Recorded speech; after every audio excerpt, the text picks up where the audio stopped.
ಈ ಕಾರ್ಯಕ್ರಮದ ಪ್ರಾಯೋಜಕರು ಗಡಿಯಾರ್ ಗ್ರೂಪ್ ಆಫ್ ಕಂಪನಿ. ವೀಕ್ಷಕರೇ, ಸನ್ಮಾರ್ಗ ಸುದ್ದಿ ಸಂಚಯಕ್ಕೆ ಸ್ವಾಗತ. ನಾನು ಸಮೀನಾ ಫಹಾದ್.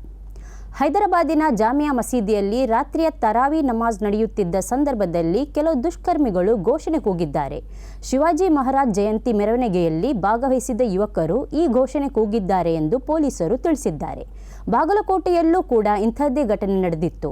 ಮಸೀದಿಯಲ್ಲಿ ರಾತ್ರಿಯ ನಮಾಜ್ ನಡೆಯುತ್ತಿದ್ದ ವೇಳೆ ಶಿವಾಜಿ ಮಹಾರಾಜ್ ಜಯಂತಿ ಮೆರವಣಿಗೆಯಲ್ಲಿ ಸಾಗಿದ ಗುಂಪು ಉದ್ದೇಶಪೂರ್ವಕವಾಗಿ ಅಲ್ಲಿ ಡಿಜೆ ಬಾರಿಸಿತ್ತು ಎಂಬ ಆರೋಪ ಕೇಳಿಬಂದಿತ್ತು. ರಾತ್ರಿ ಸುಮಾರು 10 ಗಂಟೆಯ ಸಮಯದಲ್ಲಿ ಈ ಘಟನೆ ನಡೆದಿದೆ. ನಮಾಜ್ ನಡೆಸುತ್ತಿದ್ದಾಗ ಮೆರವಣಿಗೆಯಲ್ಲಿ ಸಾಗಿದ ಗುಂಪು ಘೋಷಣೆ ಕೂಗಿದೆ. ಮುಸ್ಲಿಮರು ತರಾವೀಹ್ ನಮಾಜ್ ಮುಗಿಸಿ ಮನೆಗೆ ಮರಳುವಾಗ ಆ ಗುಂಪು ಮರಳಿ ಘೋಷಣೆ ಕೂಗಿದೆ. ಇದಕ್ಕೆ ಪ್ರತಿಯಾಗಿ ಮುಸ್ಲಿಮರು ಘೋಷಣೆ ಕೂಗಿದ್ದಾರೆ. ನಂತರ ಪೊಲೀಸರು ಮಧ್ಯಪ್ರವೇಶಿಸಿ ಗುಂಪನ್ನು ಚದುರಿಸಿದ್ದಾರೆ.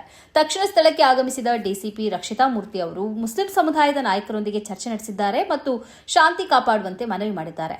ಕೆಲವು ವ್ಯಕ್ತಿಗಳು ಘೋಷಣೆ ಕೂಗಿದ ಪರಿಣಾಮ ಈ ಘಟನೆ ಉಂಟಾಗಿದೆ ಮತ್ತು ತನಿಖೆ ನಡೆಸುತ್ತೇನೆ ಎಂದು ಮುಸ್ಲಿಂ ನಾಯಕರಿಗೆ ಅವರು ಭರವಸೆ ನೀಡಿದ್ದಾರೆ.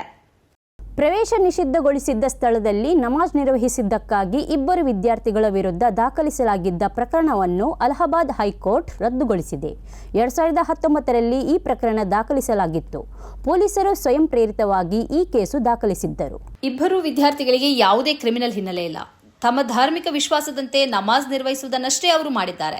ಸ್ಪರ್ಧಾತ್ಮಕ ಪರೀಕ್ಷೆಗೆ ತಯಾರಿ ನಡೆಸುತ್ತಿರುವ ಈ ವಿದ್ಯಾರ್ಥಿಗಳಿಗೆ ಈ ಪ್ರಕರಣ ಅವರ ಭವಿಷ್ಯಕ್ಕೆ ತೊಂದರೆ ಉಂಟು ಮಾಡಬಹುದು. ಆದ್ದರಿಂದ ಈ 2 ಮೇಲಿನ ಪ್ರಕರಣವನ್ನು ರದ್ದುಗೊಳಿಸಬೇಕು ಎಂದು ವಿದ್ಯಾರ್ಥಿಗಳ ಪರ ಹಾಜರಾದ ವಕೀಲರು ನ್ಯಾಯಾಧೀಶರೊಂದಿಗೆ ವಿನಂತಿಸಿದ್ದಾರೆ. ಆದರೆ ಉತ್ತರ ಪ್ರದೇಶ ಸರ್ಕಾರದ ಪರವಾಗಿ ಹಾಜರಾದ ವಕೀಲರು ಇದನ್ನು ತಿರಸ್ಕರಿಸಿದ್ದಾರೆ. ಅದು ನಮಾಜ್ ಮಾಡುವುದಕ್ಕೆ ನಿಷೇಧ ಇರುವ ಸ್ಥಳ ಎಂದು ಗೊತ್ತಿದ್ದೇ ಅವರು ನಮಾಜ್ ಮಾಡಿದ್ದಾರೆ. ಅವರಿಗೆ ಕ್ರಿಮಿನಲ್ ಹಿನ್ನೆಲೆ ಇಲ್ಲದಿದ್ದರೂ ಈ ಕೃತ್ಯ ಗಂಭೀರವಾದದ್ದು. ಆದ್ದರಿಂದ ಪ್ರಕರಣವನ್ನು ರದ್ದುಗೊಳಿಸದೆ ಮುಂದುವರಿಸಬೇಕು ಎಂದು ಅವರು ವಾದಿಸಿದ್ದಾರೆ. ಆದರೆ ನ್ಯಾಯಾಧೀಶರು ಸರ್ಕಾರದ ವಾದವನ್ನು ಒಪ್ಪಿಕೊಳ್ಳಲಿಲ್ಲ ಮತ್ತು 2 ವಿದ್ಯಾರ್ಥಿಗಳ ಮೇಲಿನ ಪ್ರಕರಣವನ್ನು ರದ್ದುಗೊಳಿಸಿದ್ದಾರೆ. ಮಧ್ಯಪ್ರದೇಶದ ಜಬಲ್ಪುರ ಜಿಲ್ಲೆಯ ಸಿಹೋರಾ ಪ್ರದೇಶದಲ್ಲಿ ಹಿಂದೂ ಮತ್ತು ಮುಸ್ಲಿಮರ ನಡುವೆ ಘರ್ಷಣೆ ನಡೆದಿದೆ. ಕಲ್ಲು ತೂರಾಟ ನಡೆದಿದ್ದು ವಾಹನಗಳಿಗೆ ಬೆಂಕಿ ಇಕ್ಕಲಾಗಿದೆ. ಕೊನೆಗೆ ಪೊಲೀಸರು ಗುಂಪನ್ನು ಚದುರಿಸುವುದಕ್ಕಾಗಿ ಅಶ್ರುವಾಯು ಪ್ರಯೋಗಿಸಿದ್ದಾರೆ. ಇಲ್ಲಿನ ಆಜಾದ್ ಚೌಕ ಪ್ರದೇಶದಲ್ಲಿ ದುರ್ಗಾದೇವಿ ಮತ್ತು ಮಸೀದಿ ಹತ್ತಿರ ಇದ್ದು ಪೊಲೀಸರು ಭದ್ರತೆ ಏರ್ಪಡಿಸಿದ್ದಾರೆ. ಹತ್ತಿರದ ದೇವಸ್ಥಾನದಲ್ಲಿ ಆರತಿ ನಡೆಯುತ್ತಿದ್ದಾಗ ದೇವಸ್ಥಾನದ ವಠಾರದಲ್ಲಿರುವ ಕಂಬವೊಂದಕ್ಕೆ ಹಾನಿಯಾಗಿರುವ ಬಗ್ಗೆ 2 ಸಮುದಾಯಗಳ ನಡುವೆ ಮಾತಿಗೆ ಮಾತು ನಡೆದು ಘರ್ಷಣೆ ಪ್ರಾರಂಭವಾಗಿದೆ ಎಂದು ಪೊಲೀಸರು ತಿಳಿಸಿದ್ದಾರೆ. ಆ ಬಳಿಕ 2 ಕಡೆಯಿಂದ ಕಲ್ಲು ತೂರಾಟ ನಡೆಯಿತು. ವಾಹನಗಳಿಗೆ ಮತ್ತು ಅಂಗಡಿಗಳಿಗೆ ಹಾನಿಯಾಯಿತು.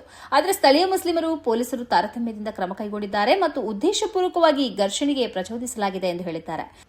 ಸಾಮಾನ್ಯವಾಗಿ ಇಲ್ಲಿ 4 ರಿಂದ 5 ಮಂದಿ ಬಂದು ಆರತಿ ಎತ್ತಿ ಹೋಗ್ತಿದ್ರು. ಆದರೆ ಈ ಬಾರಿ 40 ರಿಂದ 50 ಮಂದಿ ಬಂದಿದ್ದಾರೆ ಮತ್ತು ಲೌಡ್ ಸ್ಪೀಕರ್ ಬಳಸಿದ್ದಾರೆ. ಲೌಡ್ ಸ್ಪೀಕರ್ ಬಳಸುವುದಕ್ಕೆ ನಿಯಂತ್ರಣ ಇದ್ದರೂ ಅದನ್ನು ಮೀರಿ ಲೌಡ್ ಸ್ಪೀಕರ್ ಬಳಸಿದ್ದಾರೆ. ರಂಜಾನಿನ ತರಾವೀಹ್ ಸಮಯದಲ್ಲಿ ಉದ್ದೇಶಪೂರ್ವಕವಾಗಿ ಅವರು ಹೀಗೆ ಮಾಡಿದ್ದಾರೆ. ನಮಾಜ್ ಕೈಗೊಳ್ಳಲಾಗದಷ್ಟು ಜೋರಾಗಿ ಲೌಡ್ ಸ್ಪೀಕರ್ ಬಳಸಿದ್ದಾರೆ ಎಂದು ಸ್ಥಳೀಯ ಮುಸ್ಲಿಮರು ತಿಳಿಸಿದ್ದಾರೆ. ಧ್ವನಿಯನ್ನು ತೆಗೆಸುವಂತೆ 15 ವರ್ಷದ ಬಾಲಕ ಆ ಗುಂಪಿನ ಬಳಿ ಹೋಗಿ ವಿನಂತಿಸಿದ್ದಾನೆ. ನಮಾಜ್ ಮಾಡುವುದಕ್ಕೆ ಅಡ್ಡಿಯಾಗುತ್ತಿದೆ ಎಂದು ಹೇಳಿದ್ದಾನೆ. ಆದರೆ ಆ ಗುಂಪು ಆತನನ್ನು ನಿಂದಿಸಿದೆ ಮತ್ತು ಆತನನ್ನು ಥಳಿಸಲು ಮುಂದಾಗಿದೆ.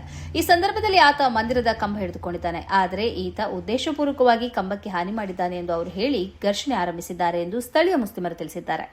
ಕಲ್ಲು ಮೊದಲು ಮಂದಿರದ ಕಡೆಯಿಂದ ಬಿದ್ದಿದೆ. ಆದರೆ ಸೋಷಿಯಲ್ ಮೀಡಿಯಾದಲ್ಲಿ ಆಯ್ದ ವಿಡಿಯೋಗಳನ್ನು ಪ್ರಸಾರ ಮಾಡಲಾಗುತ್ತಿದ್ದು ಮುಸ್ಲಿಮರನ್ನ ಅಪರಾಧಿಗಳನ್ನಾಗಿ ಬಿಂಬಿಸಲಾಗುತ್ತಿದೆ ಎಂದು ಸ್ಥಳೀಯರು ತಿಳಿಸಿದ್ದಾರೆ.